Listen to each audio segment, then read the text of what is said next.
בעידן של שפע דיגיטלי, הדבר הכי חשוב זה מיקוד. בתור עצמאית שמשווקת את עצמה, יש היום כל כך הרבה מה ללמוד, קורסים, מנטורים, תוכניות ליווי, צ'אט GPT, איך לעצב, איך לכתוב, וזה לא נגמר. השאלה היא, מה באמת יקדם אותך? בעידן הזה של השפע, הדבר הכי חשוב זה מיקוד.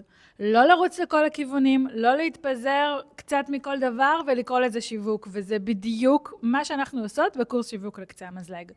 אנחנו עובדות קודם כל על המיינדסט, אנחנו הופכות את הרצון לביצוע, אנחנו בונות אסטרטגיה שיווקית לעסק שלך, אחד על אחד, אני ואת, מגדירות מטרות עסקיות, בוחרות את ערוצי השיווק שנכונים לך, שאת יכולה להתחייב להם, מנסחות מסרים ברורים ללקוחות שלך, ובסוף יש לך מפה שיווקית מאוד מאוד ברורה לקידום של העסק שלך. בלי בלבול ובלי חרטט ידה. 5 מפגשים בזום, אני ואת, מתי את נרשמת?